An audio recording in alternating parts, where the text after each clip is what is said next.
And we are live. Hi, and welcome to my live Google Hangout. Preparing to record a new episode of my podcast, The Break. And what I always do is before I start streaming, actually I am already streaming, but when I'm streaming, I'm posting some links on Facebook and Twitter to let people know that they can come and join us, which is always more fun. There you go. And I've also discovered that if I start the stream before I post a link, then I get a nice picture of basically what you're currently seeing on Facebook. And if I don't, if I first post a link and then I start the stream, then it's just this blank square, which doesn't look all too enticing. So let's hope people will join. Of course, those of you that are watching this in Facebook itself might not see the chat. And what's also possible is that you're watching basically the recorded version of this. So don't worry if I don't seem to react to anything you're saying. You might be watching a recording. I still like you. All right. Let's go to the window here. Oh, yeah, I remember now. In order to see the chat myself, I have to go to my YouTube page, which is always a bit confusing because there is a chat built into Google Hangouts, but it's not the chat. That's a chat for those people that are part of the Google Hangout. What I want to see is the public chat. I wonder why they didn't make that easier. Hey, Lynn. Hey, Mark. Well, thanks for stopping by, Mark. It was great meeting you in Atlanta. That was a great beer. Coffee. And thanks for contributing to my vlog. It wouldn't have been the same without you. And of course, there is a delay in the chat when you use Google Hangouts, which with Blab was something we were able to eliminate completely, but then Blab kind of went the way of the dodo. So we'll just wait for some more folks to arrive. And let's see, in the meantime, I can put my playlist in order, put the volumes right, do some testing here with the sound. Oh, that's very loud. I wonder why that's so loud. Woohoo! Whoa! What happened there? It's like twice as loud as it normally is. Oh well. That's no problem for the YouTube audience because you don't hear the jingles. Unfortunately, because of the restrictions of the MacBook Air, I'm unable to use the headphone jack as an audio in, like you can do on a MacBook Pro. And so, unfortunately, unless I connect a very expensive external sound card to the thing, which I'm refusing to do because I want to keep things lightweight. No, those Griffin iMacs, I would feel totally embarrassed to use them. It's just Apple who is basically forcing us to buy all these extra devices. I will not dance to their tune. I don't want that.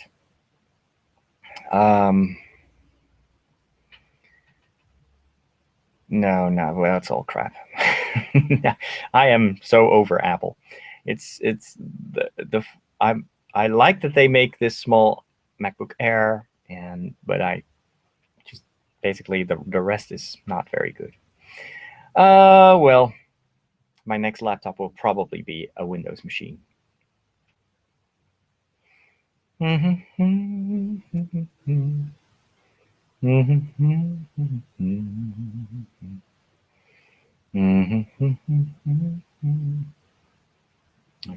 get rid of that. Just cleaning up some windows. This screen is tiny. Tiny, tiny, tiny.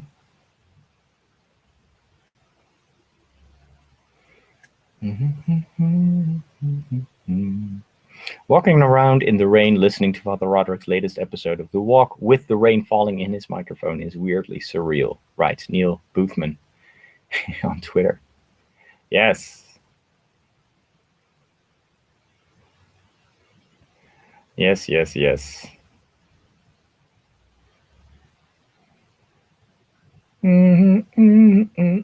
Although that was rain falling on my umbrella, not on my microphone. Otherwise, I would have had a big problem.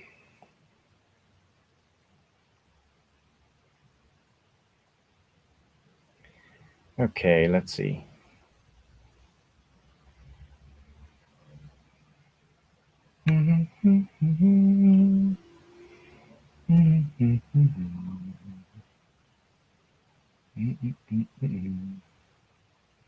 I was so quiet and so calm during The Force Awakens in IMAX 3D.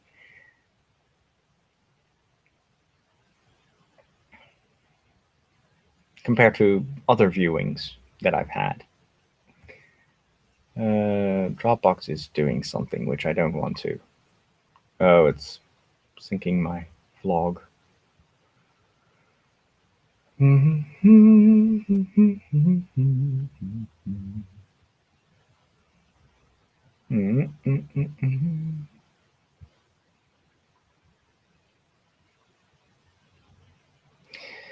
Change time zone in GMT -4 Eastern time. No, of course not. I'm here. I'm at the +1 side of things. It's probably because I fired up this Google Calendar while I was in Atlanta. All right, guys, I got to start doing the recording. We'll see who else will hop by. Hey, Joe. My computer is lagging. Why? Why would it be lagging? Oh, lagging from the... yeah, because of the lag, I didn't understand the reference to lag. But you're referring to something I said like a minute ago. So my brain thought that I was lagging, but instead you were lagging. Well, not you, but you're... whatever. Whatever. Okay. The microphone is a little bit hot, so I should not sit too close to it. But otherwise, I think we're good to go. So let's open the Evernote notes and see if I can resize this so that I can still watch the chat, which is very handy if I have brain freeze. Which reminds me that I should eat an ice cream today because the sun was shining earlier today. Well, actually, it is shining a little bit right now between the clouds. And I want ice cream. Well, first, let's record. In 1 hour from now, I will be eating an ice cream. And I'm not going to let you wait any longer because I know that some of you are watching this as a rerun. So you're like, come on, get it on. So here we go. Without further delay, this is the show, episode 992, recorded on Tuesday, the 28th of June, 2016. Right? Okay.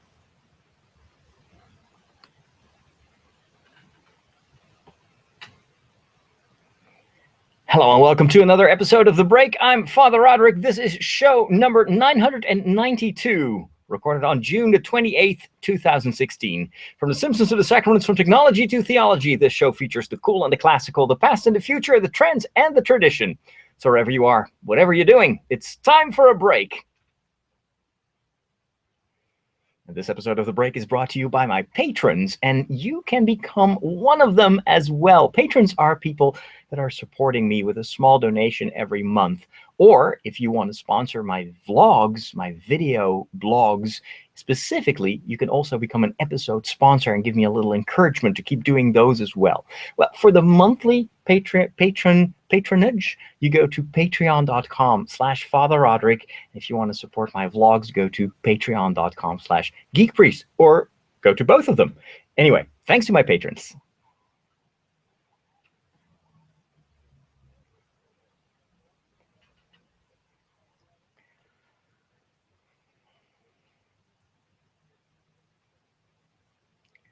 What a week, what a week, what a week. And when I say what a week, I refer to the 7 past days, the 7 days behind me. It has been a roller coaster ride. First of all, from a personal point of view, as you might know, I traveled to Atlanta last week. I took a flight on Wednesday morning, pretty early. Well, actually, it wasn't that early, but I always want to be early at the airport. You never know during the months of June and July how busy it's going to be on Schiphol Airport. And so I wanted to be there 3 hours in advance, which means I have to leave home early enough. And I have to wake up even earlier to make sure that I'm ready. There is one big difference with all the other trips that I've made in the past. This was such a short trip that I basically was able to prepare, to get everything ready to go, having packed all my bags the day in the afternoon before the day I was leaving, which has never happened before. I always want to be organized and to be ready in time, but I never am. I always have to stay up late, and then sometimes go to bed at 1 or 2 o'clock in the morning because I keep adding things to my list of things to do. And usually the later it gets, the less efficient I become. And it's always frustrating because then you have to wake up at 5 o'clock in the morning and you barely slept. And so you already start a trip being very, very tired. Well, this time it was totally different. And so well rested, I left for Amsterdam airport. And then I arrived in the early afternoon. That's the funny thing with going back in time, basically, is I arrived around 2 o'clock, took the MARTA train to the hotel.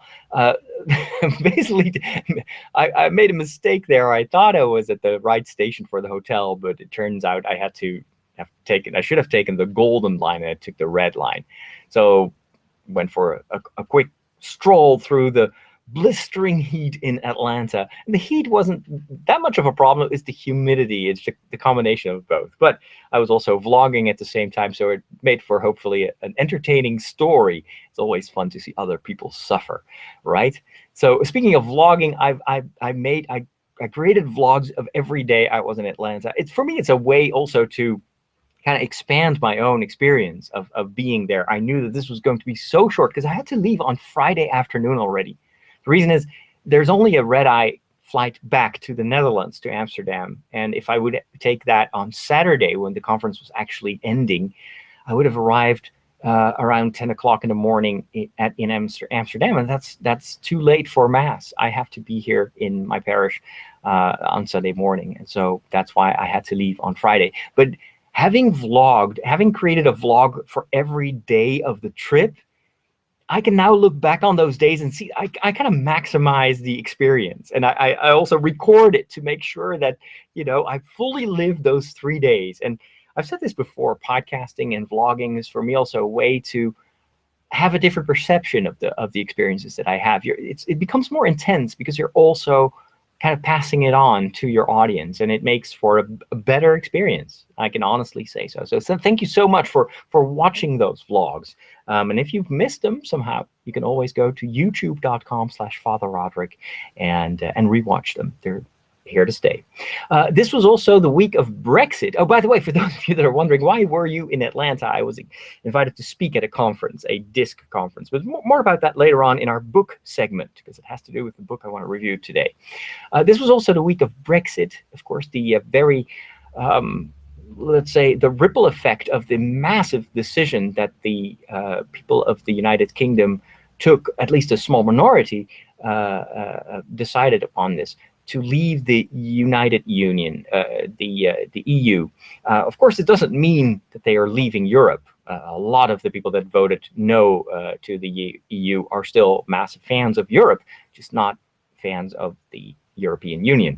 But the consequences of that vote have been tremendous, and it's still very, very early. We're just a few days after this event, and so it's very, very hard to see. But there's also a lot of turmoil politically, and unfortunately also there is some racism, some very, very nasty groundswell of very, very nasty behavior as a result of these uncertain times, the uncertainty that people feel and the fear that creates, let's pray that this will all calm down and that the Brits go back to what they're famous for, and that is, stay calm, have a cup of tea, let's talk about this, let's see what the future will bring us, right? Whatever it is, the decision has been made, and now it's time to be positive and, well, make the most of things. All right, with that, I think it's time for our first segment about movies and TV shows.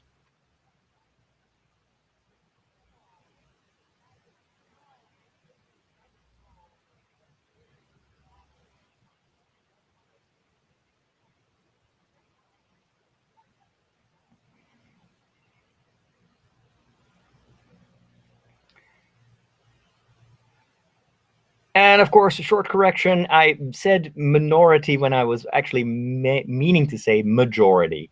I was probably thinking small minority, but it's a majority that voted for the Brexit. Blame the jet lag. Let's talk about movies.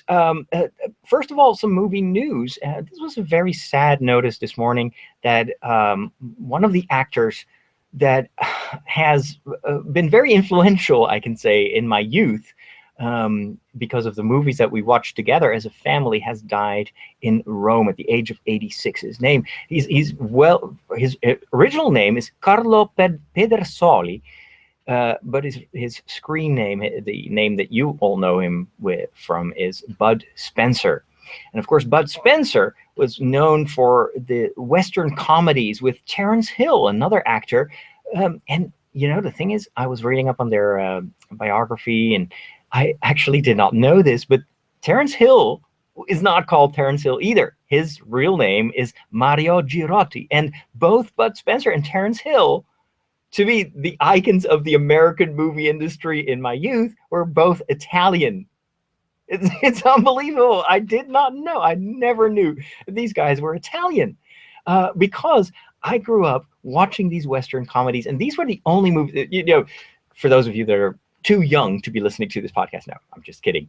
Welcome, but take it from an old man like me. Their movies were so influential. They were like funny Hollywood productions. It was always this playing in a Western world, and these two friends, and they were friends in real life as well.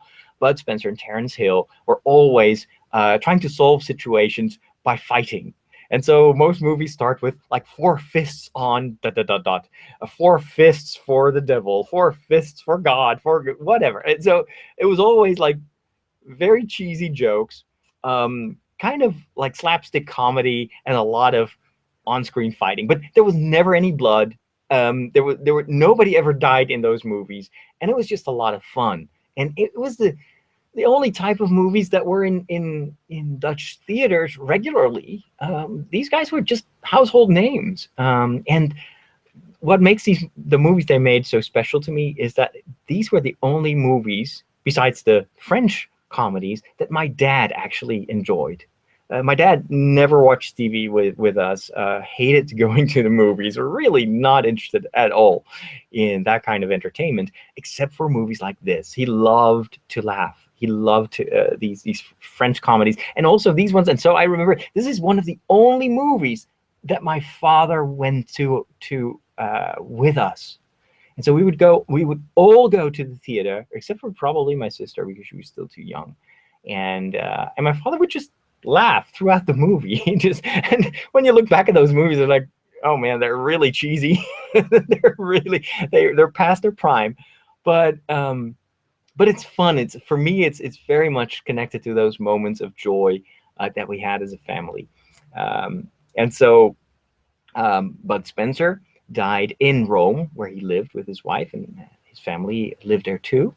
And well, you might know he was a Catholic. He was very, very at ease with knowing that he was going to die, and so he was at peace with that, believing that, well, this is not the only life that we have, and there will be something else coming. And even though in the movies he was always fighting, so Terence Hill, if you've never seen one of their movies, Terence Hill was always kind of the charming guy, kind of the he reminds me of the original Battlestar Galactica guy. brain freeze, jet lag. Help me out here, Inge. We talked about this earlier this week. He was now played by a woman in the new Battlestar Galactica, and there's a lag in the chat room as well, so I have to wait for the reply because, of course, well, Starbuck. There you go. So, thank you.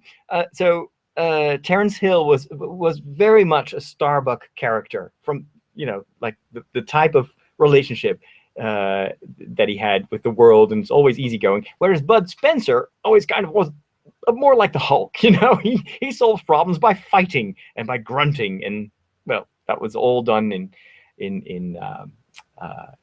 good with humor, and I'm looking for it.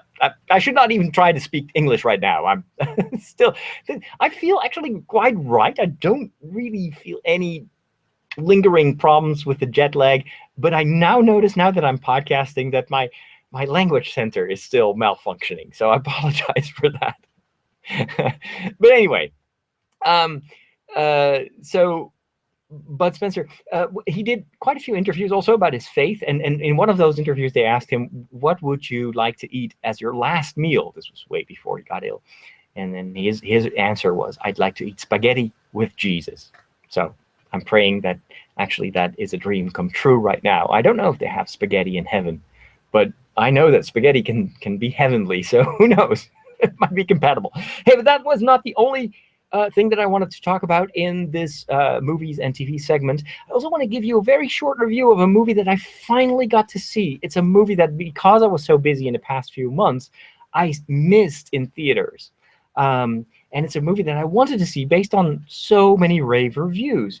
It's a Disney movie, and it's called Zootopia. And a lot of you might have already seen it. For me, on the plane, this was my first occasion to actually watch the movie. And you can imagine this is an older plane, so they still have the kind of old-fashioned entertainment system. I was flying Delta, and so the screen is really tiny.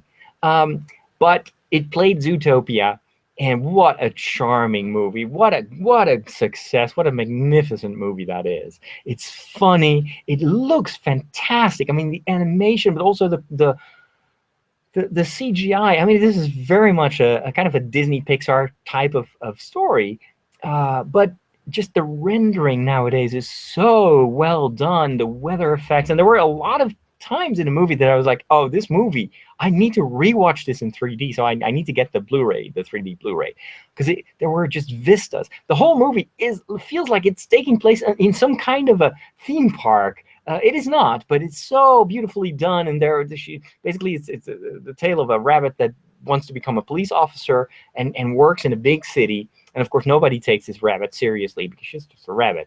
Weight is small, and the entire police force is made out of lions and elephants and rhinoceroses and whatnot. But of course, then she ends up saving the day.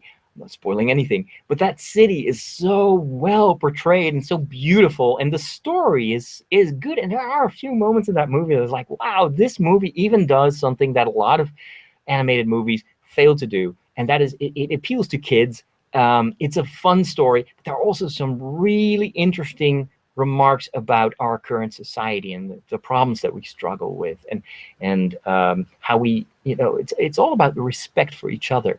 Now this sounds very generic, but trust me, this is a movie you'll want to see. It's a really, I need to see it again because there's so many great moments in this movie. So I'm not spoiling anything. It's just highly recommended. If you have kids, watch it with your kids. There are a few intense scenes in there, but nothing that they haven't seen before in other Disney or Pixar movies. But wow, I was so impressed with Zootopia. Glad to see that we are still there's sometimes so many bland movies, and then you all of a sudden have something like Zootopia. Hooray!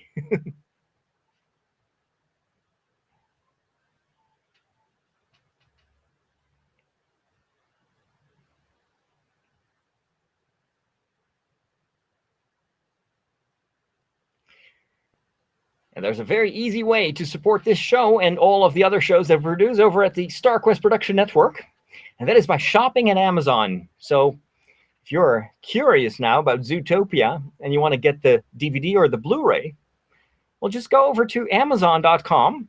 But before you go there, make sure that you click on the link on our website. We have various links to the different stores, the different Amazon stores. And if you shop at Amazon, by going through that link, your purchase will help support this show. It helps us pay the bills for our hosting, our website, our RSS feeds, and all those things.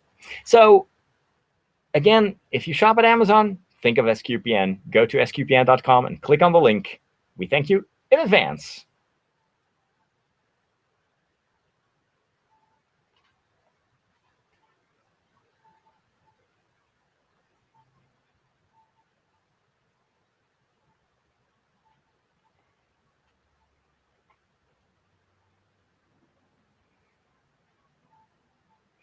As you all know, summer is coming.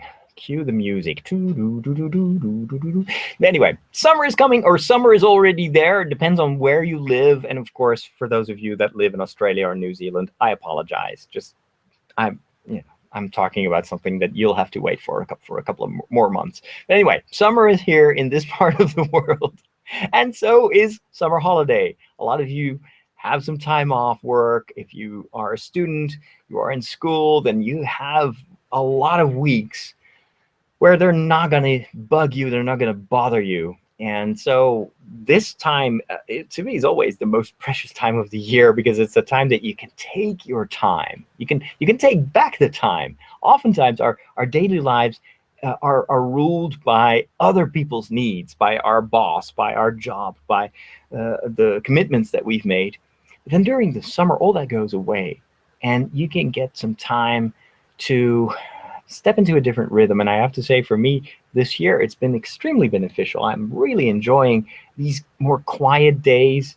And even though I had to travel, I will still have to travel in the next few weeks. I'll have to go to Krakow in Poland for World Youth Day, going on vacation in Scotland.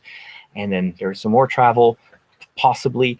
I also really, really, really value those weeks in between those trips where I can just slow down a little bit. The only downside of summertime, this is something that I've experienced every single year, is that those weeks, for some reason, go by way too quickly. You know, when you're working, when you're in an office, when you have to deliver, then sometimes the days just don't end. And every day is as gray as the previous day. When it's summertime, you blink and it's over. So I told you before that when I'm podcasting, when I'm creating vlogs, it gives me a more intense experience of the time. Like I was only in Atlanta for 3 days, but it feels as if I've been there a week, because I've been kind of looking at things with more concentration in a certain way. I'm thinking that method of looking at the world and looking at time is also something that I can apply to these weeks of vacation, of summertime, by trying to really make the most of these few weeks that I have, where I don't have to necessarily work all the time. And of course, I could sit on the couch and play video games all for 3 weeks. I won't deny that I am playing more video games in these weeks than I normally do, especially World of Warcraft recently. That's been a very, very addictive game and a lot of fun, especially because we're teaming up with a couple of people. We actually created an SQPN guild, and so there are only 3 people in there.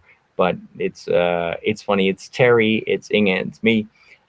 We're all 3 were Dutch. Or at least, well, Inge is pretending to be Dutch. And we have a lot of fun doing these quests together and just chatting about World of Warcraft and the lore. But anyway, gaming alone is not going to make this a very memorable time. So I was thinking, why don't I create a bucket list for this summer? Why don't I create a list in Evernote where I write down a few things that I never have time for? Okay, you are Dutch, Inge. Just of German descent, but it's a time. I want to create a bucket list of things that I wish during the entire year I wish I had time for, and I only want to write down the things that immediately come to mind, because if I have to think about it too long, then it shouldn't be on that bucket list because it's not too important. Well, to me, there are a few things that I really want to get done during these summer days, and I'm not going to plan them. I'm not going to see this as work or an accomplishment. It's something, whenever I have a day and I wake up, I'm like, okay, which item of my bucket list am I going to try to fulfill? Well, the first thing is I want to get rid of a lot of stuff.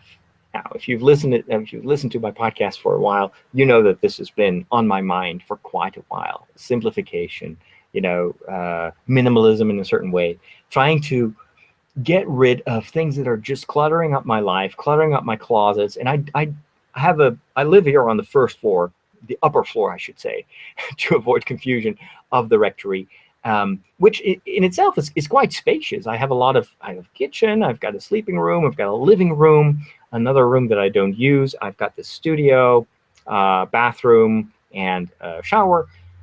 And there's this tiny little in-between room that I use to store basically boxes and boxes with stuff that I never look at.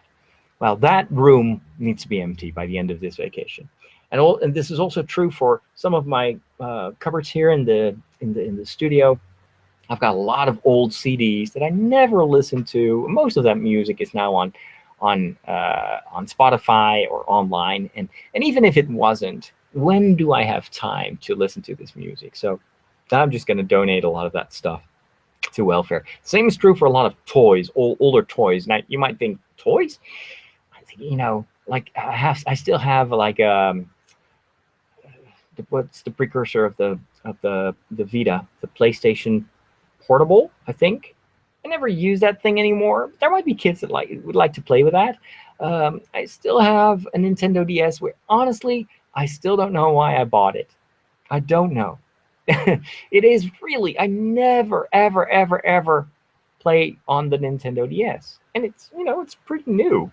And I remember I was wowed by the Monster Hunter game.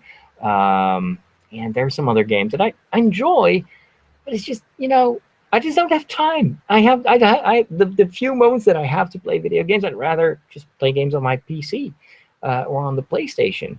But why would I keep all that? And I know that there is a toy bank here in Amersfoort where you can bring your toys, and what they will do, and of course video games are also toys. What they will do is they will distribute them. They will it's like a library almost. So kids from families that don't have a lot of money can come there, and then every week they get to pick a few games or a few toys. And they get to bring them home for a couple of weeks, play with them, and then bring them back, and then other kids can enjoy that.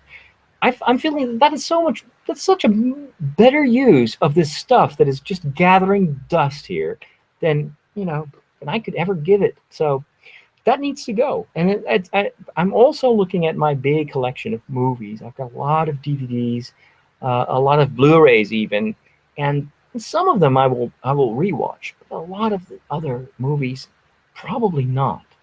And even though there's always this lingering thought, and that's kind of the thing that has to change. This is more than just cleaning up or simplifying. This is a mental change. Like, it's not holding on to things that have fulfilled their purpose and that are now a memory that is valuable and that will keep forever, as long as my brain keeps functioning, which might not be too long. But anyway, why keep the thing? Why keep the object if it has no more use? And if someone else might be able to use that better than I do.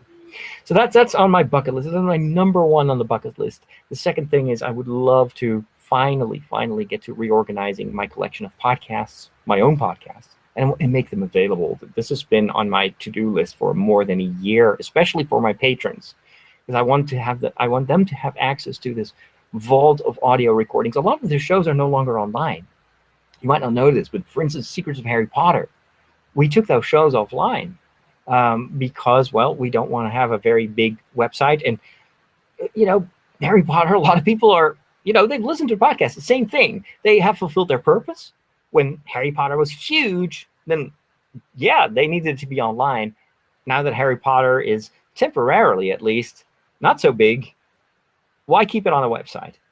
But I do know that there are people that want to have access and re-listen to those old shows. Well, we've always said for the patrons, we should, and not just the patrons, but also the people that donate to SQPN, we need to give them access to that kind of stuff. It's part of the extras that we want to give them to show our appreciation. So that's another thing on my list. So that's number 2. And number 3 is I've got a lot of digital management to do. It's not just the inbox, but also creating order in the chaos of my digital files, especially my videos, my photos. I've been reorganizing my photos in Lightroom, Adobe's Lightroom, but it's a process that is not finished yet. And so I need to go back and finish that. And then once everything is organized, I need to have really good backup. And so I'm thinking of setting up, and if you listen to the walk, you actually already know this, because I've been on the lookout for a system. I want to have a remote system, an NAS drive that will back up automatically all my data, and then I will also I want to program that so it uploads it into the cloud to Amazon Glacier. I think it's called Glacier. So that, I mean, I don't need access to that, but if in case this house burns down or there is a crash or my data gets stolen, I want those digital files to be backed up somewhere, which shouldn't be here. By the way, speaking of which, there was a very interesting talk at the DISC conference that I went to in Atlanta, given by an FBI guy. And you've seen glimpses if you've seen my vlogs.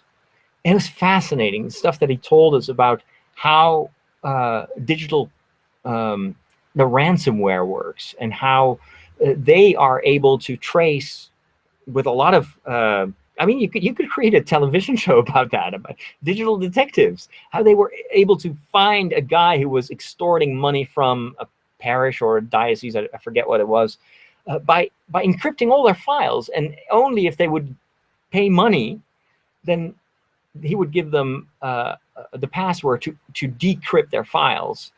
And if you have a lot of data, then of course you want to have backups, and they didn't have backups. And we were all there with a lot of IT professionals like, how can you not have backups? And then I'm thinking of my own situation. I'm thinking, wait a minute, I don't have backups of a lot of the stuff that I have.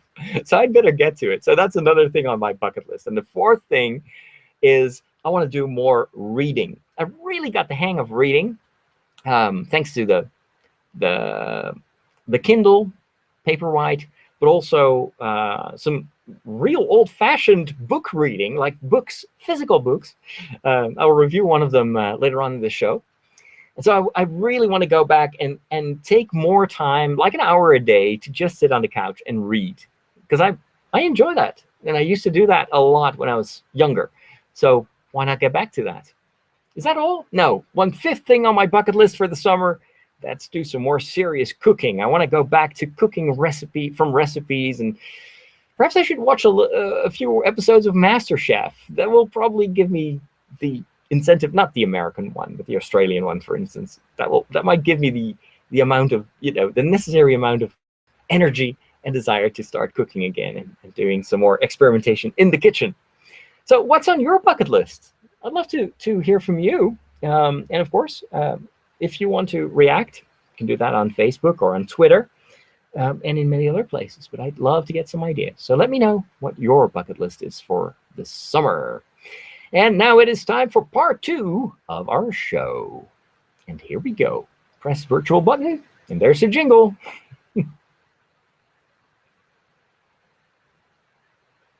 You're listening to The Break. I'm Father Roderick. And this is one of our summer episodes, number 992. We're approaching the magic number, 1,000. Should I start preparations for a small celebration? Perhaps I should. Oh boy, but there is so much else that I want to do, especially getting fit again. I have to say that my small visit to the United States has added some American pounds, not British pounds. Those would be rather small, but no, I've really gained some weight with all the sitting in airplanes and eating good food, and it is time to get fit again. And so this morning I ran my first half marathon since forever. and it went really well. I enjoyed it. The weather was good. I was very thirsty afterwards, and I need to do some more running. Absolutely. It's going to be good for me.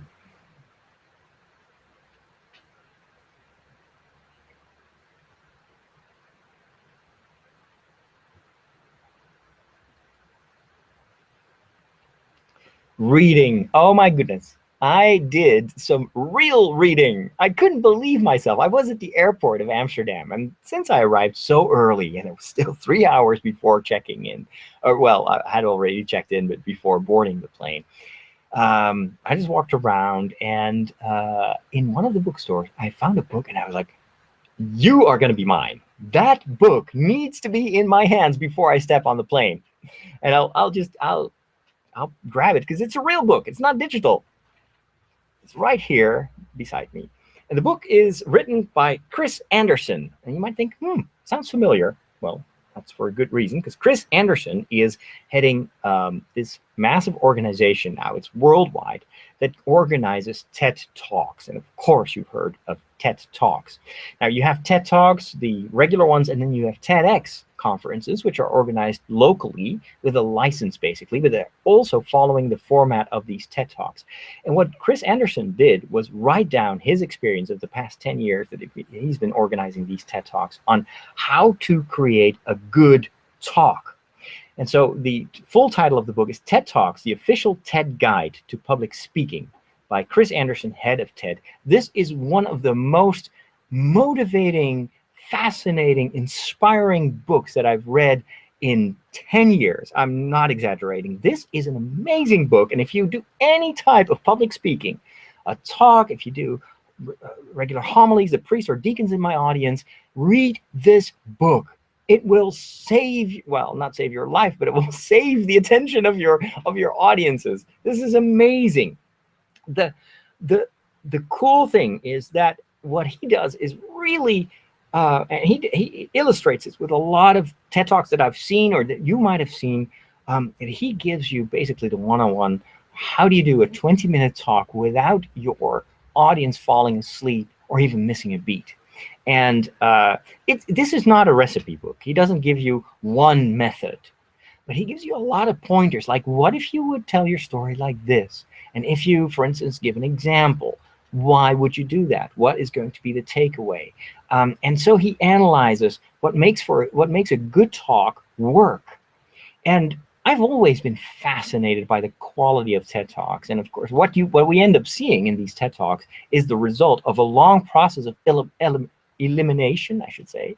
So not everybody who applies to do a TED Talk will actually get to do one.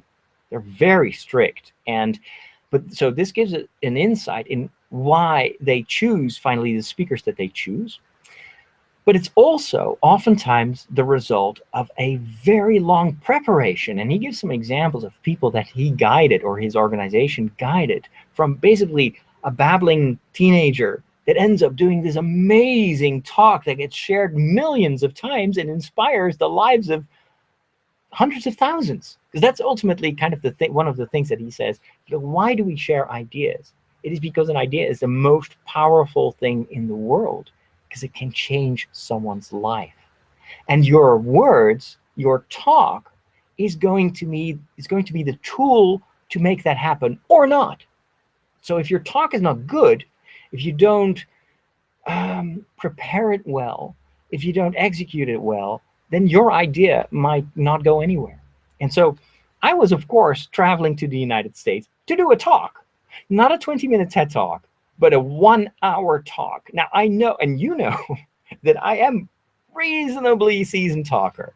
I can talk for an hour and insert the occasional jingle, and there is rarely a moment of silence. That doesn't mean that my talks are always very well executed, or that every minute of this podcast that you're currently listening to is worth your time. And you might end up listening to a lot of my banter thinking, I could have dispensed with that. I could have spent those last 10 minutes in a different way. And some of you might actually fast forward through some pieces of the podcast. And that's not a problem. But this book helped me to completely revise my talk. So what I did is I had 10 hours, well, almost 10 hours on the flight. I started reading this book, and every time I finished a chapter, I went back to my talk because I wrote down, of course, the rundown of what I was going to talk about, and I started to fine tune and to change and to add stuff, and it worked. It was so much better because of this book. So read it. And it's time for the Peculiar Bunch. This is the place where we talk about all things Catholics. All things Catholic, I should say. Well, we also talk about Catholics with an S. Why not?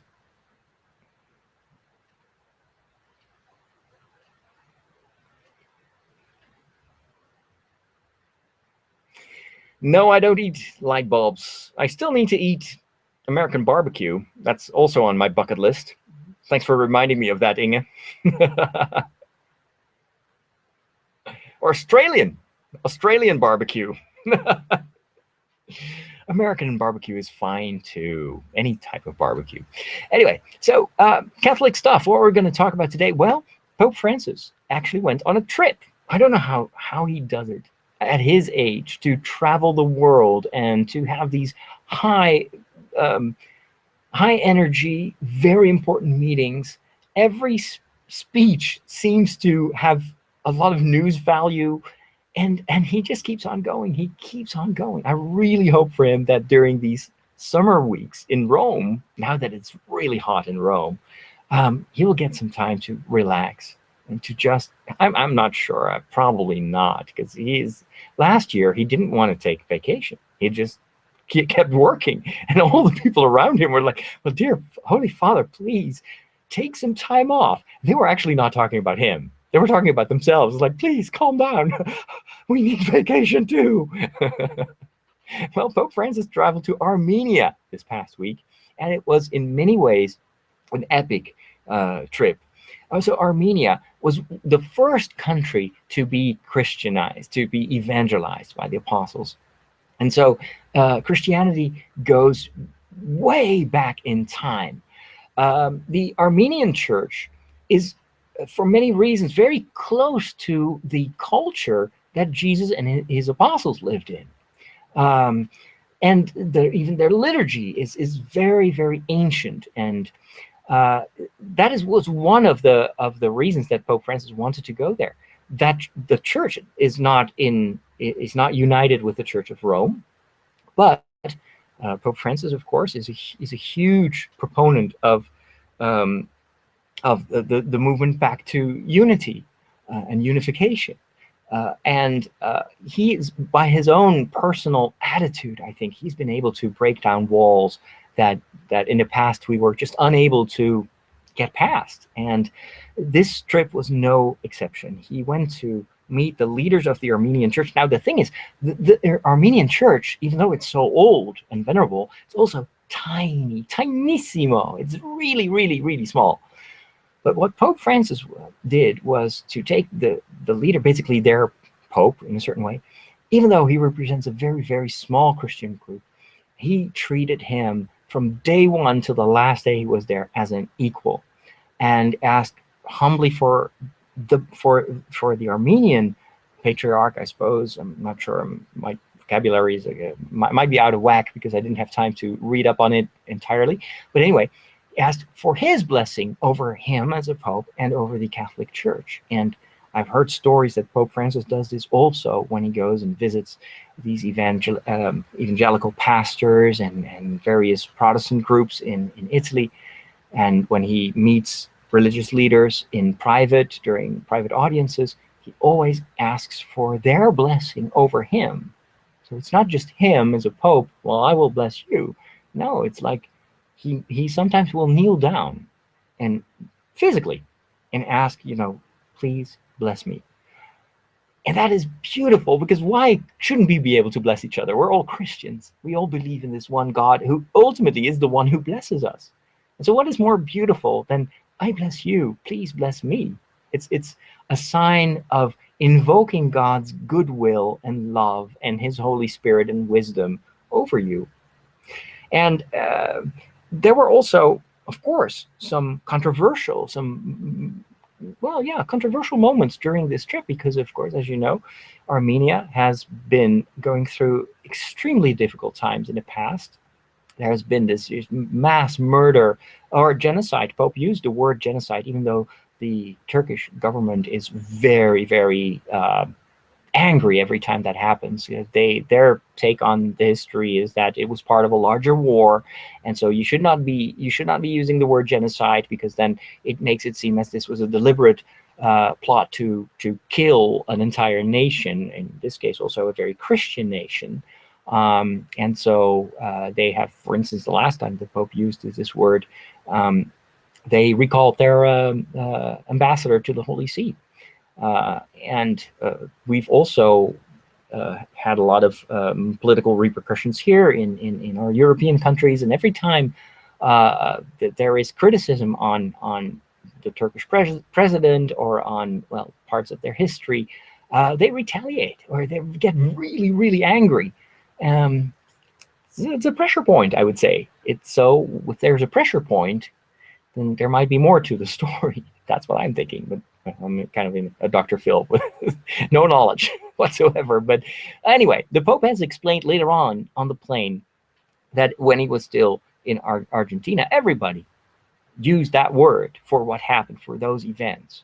And it was gruesome. If you look back in history, if you read the stories of what happened there, I mean, this is, for the Armenian people, this is the equivalent of the Shoah, of the extermination of the Jews, of the concentration camps. It was just horrible. And so the Pope wants to acknowledge what happens. And if you read what he spoke there, the memorial for the genocide, it's all about, let's learn from history. Let's not make these mistakes again. Let us respect each other, respect each other's faith. And he uses the word because everyone else in Armenia is using it, but always in a perspective, and that's what his spokesperson said.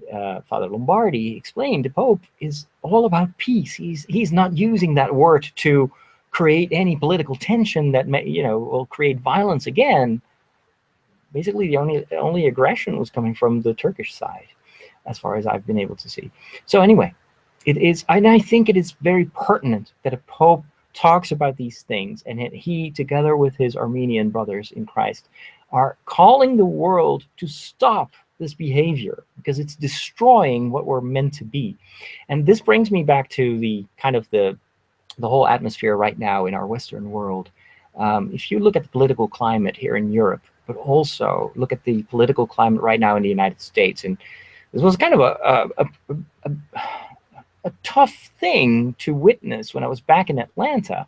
I've kind of selected my sources on Facebook and Twitter of people who I follow and whatnot. I don't want to have too much of that political debate happening in my timeline because, well, I'm not an American, but also because the tone of the political discussion is really unhealthy, and it's extremely spiteful, aggressive, intolerant, hateful, from both sides. And I think I see the same kind of attitude here in Europe, and I think it is profoundly linked to the uncertain times that we live in, with the emergence of terrorist acts, with these mass migrations that are happening because wars that we are also kind of part of the causes of that war. Let's not forget that. Because of that, people are becoming afraid, and fear can do two things.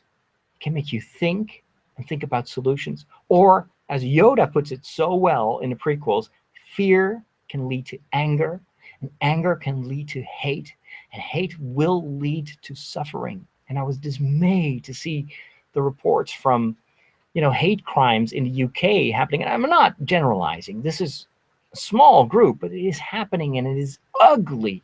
And it's when mankind shows its most ugly face, it's usually motivated by fear.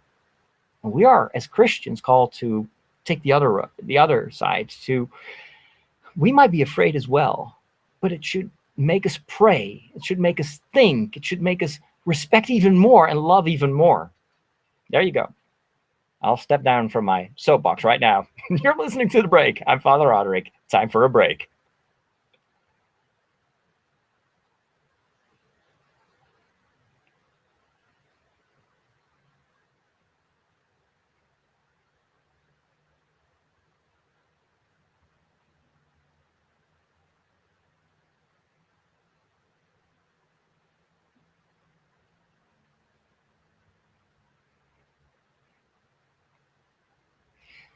One of the other sponsors of our shows is Bluehost. If you want to create a website that might be on your bucket list for this summer, you might want to consider Bluehost as a hosting company. Great value for very, very few dollars. And that's a good thing, or pounds for that matter. If you live in the UK and you're on a budget right now, go over to Bluehost, but don't forget to click on the link. And if you sign up, that will help us out as well. Bluehost, I love it. I use it myself, and I can highly recommend it.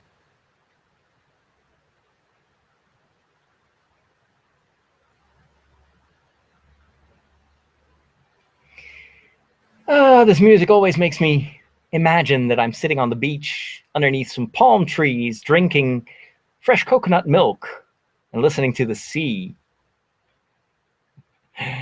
But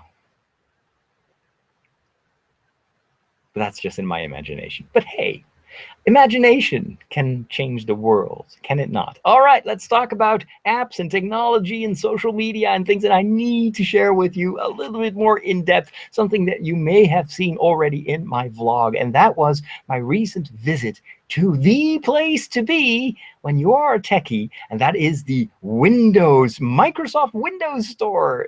I think it's just called the Microsoft Store. I'm just kidding. The Microsoft stores, you can find them in various places, usually in big malls, and they look very, very similar to Apple stores. If you've ever been to an Apple store, you immediately recognize the design. There's a lot of wooden tables and a lot of white walls and nice pictures of all their technology. And even the personnel that they have, the experts that are walking around, are like clones of the Apple personnel, like the experts of Apple. They even wear the tag around their neck with their name on it and whatnot. The difference is that the shop, at least when we went there, the store was quite empty.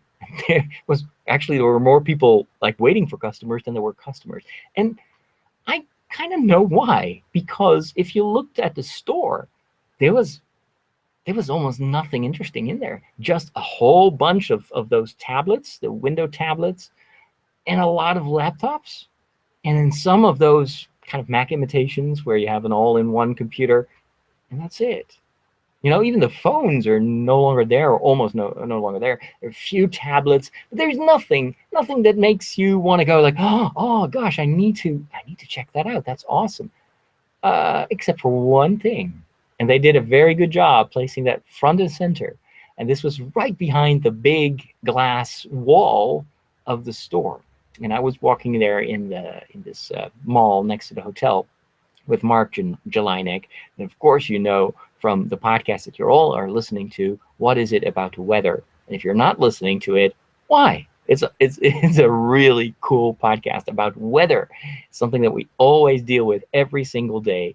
And it's Mark's job, it's his expertise, and he gives you so much insight in what's going on above you every single day. So go listen to that show. But Mark came to visit me, and he's been a long time a fan of the shows, and a long time member of the community of SQPN.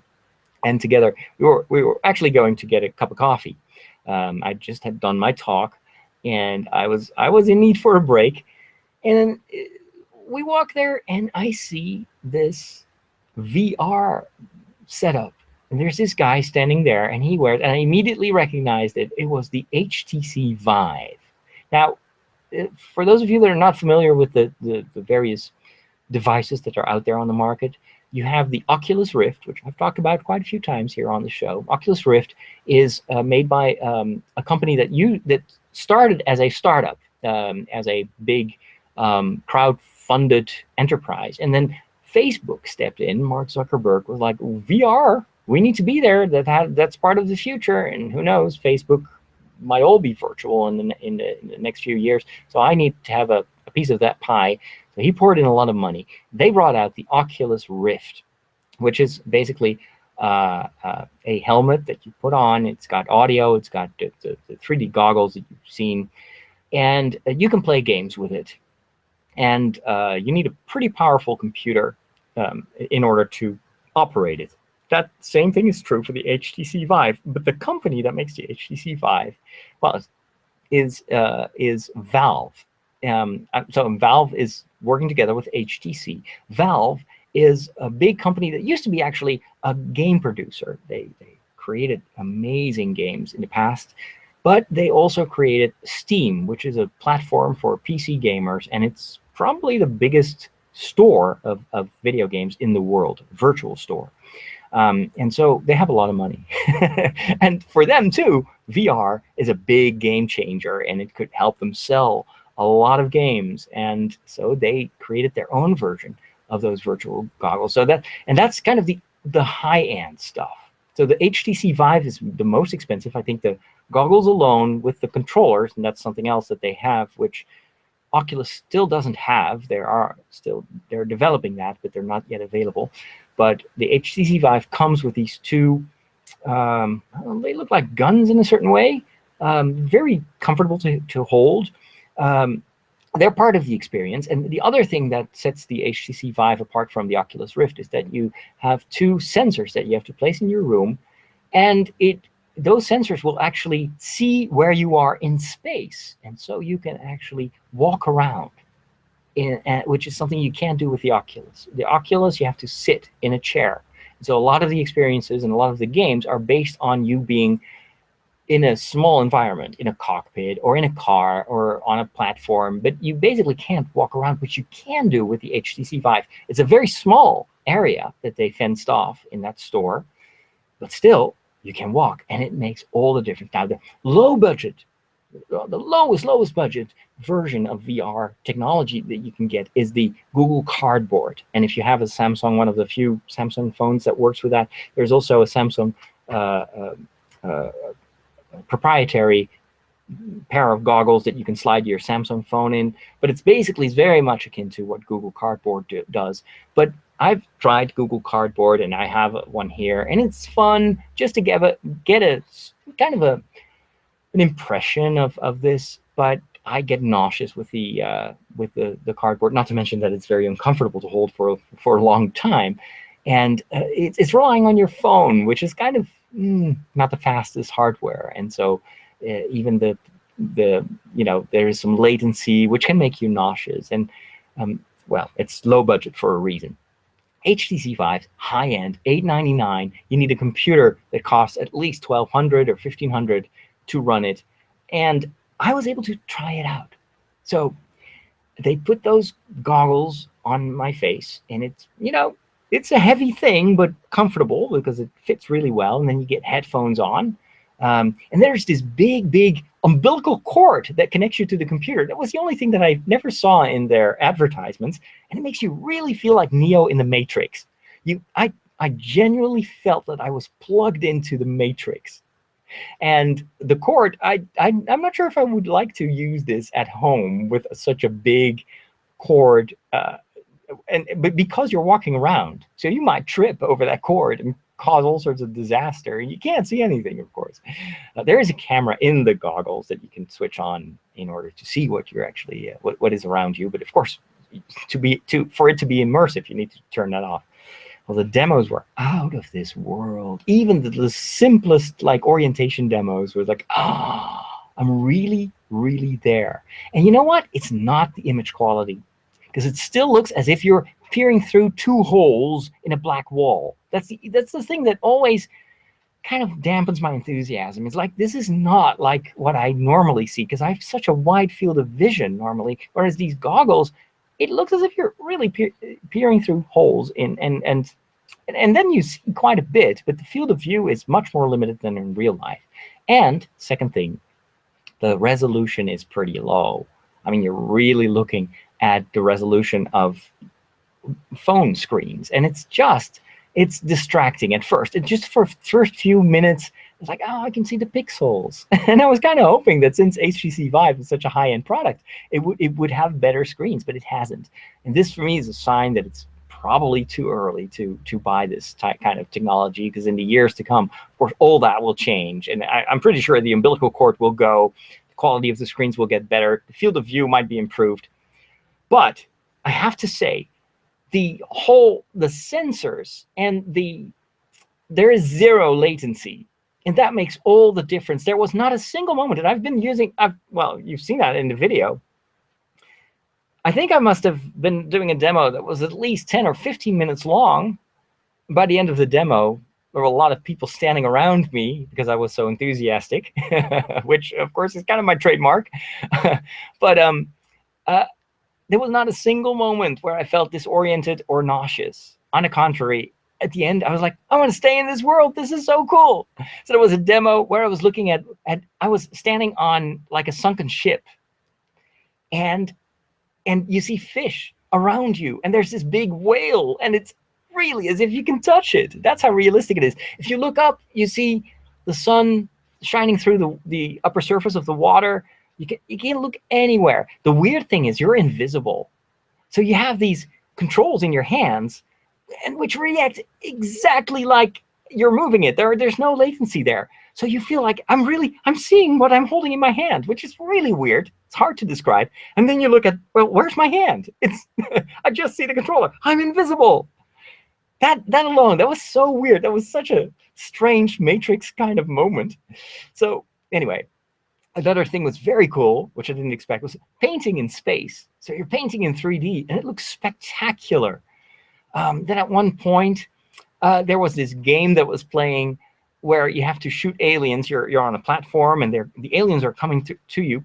And what makes this so thrilling is that not only is it 3D, but it's also the audio. I don't know what kind of technology they use, but you really hear the sounds like behind you. So they must use some very, very specific like positioning software or technology. So you feel like I was like turning around because I heard that there was an alien coming from behind me. And that's something if it's just stereo, it wouldn't work. So there were a lot of things working together to create a very, very cool experience. So again, for those of you that have never done this before, you might think, VR. But it's something, if you experience it, and if you have a Microsoft store in your neighborhood, it might be worth the detour to go there and experience it for yourself. I would have gladly waited an hour more just to get this experience. It was quite unbelievable. And this is just the beginning, because I fully realized that for that price, and it's out of reach of a lot of people, including me. I wouldn't want to pay that much for the experience, but it also is a hint of things to come. And I think HTC is doing the right thing, standing there and being able to walk. And if you walk too far, it will create this grid, this blue grid. So you know that if you go beyond that grid, you'll basically run into trouble. And it works really naturally, very intuitively. But that being able to walk around instead of sitting in a chair, that is, for me, the big selling point of the HTC Vive. And that is, I believe, where this technology should go. And of course, you need a bit of space in your room, in your house for this. But I would gladly sacrifice a room for this. That's how good it is. Anyway, I'll stop talking about this. But it's really exciting for a technology geek like me to have experienced this and to have seen what this can do. And now, of course, I want to get a piece of the pie. I want to be in there. I need to create something for 3D, and perhaps with those 360 cameras, I might be able to do something for those goggles. I don't know. This is massive. This is really, really going to change entertainment, and it might still be a thing for geeks only. But I think there are a lot of geeks in this world that will want this, and it will, this is not like the 3D on your TV. That's all I'm going to say about it. Thanks for listening. Have a great week, and I will see you soon. God bless. Uh-oh. I get the message card full. Uh-oh. I hope it did record. If not, I have a problem. Okay, well, I'm just going to first get an ice cream, and I'm going to sit down and see. Actually, it might not have recorded the last part of the show. Oh, well. It's because this new recorder is recording everything in WAV, and I just keep forgetting that. And I didn't wipe the card before I recorded. Oh, yeah. The YouTube videos, Darren can always bring in the jingles. This is something that's easily fixed. All right, I got to go, guys. Thanks for stopping by. Have a great day. See you soon. Where's that window? Where did it go? Oh, man. Where is the window.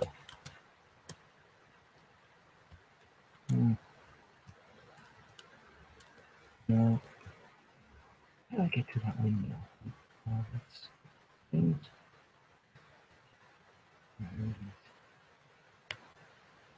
All right.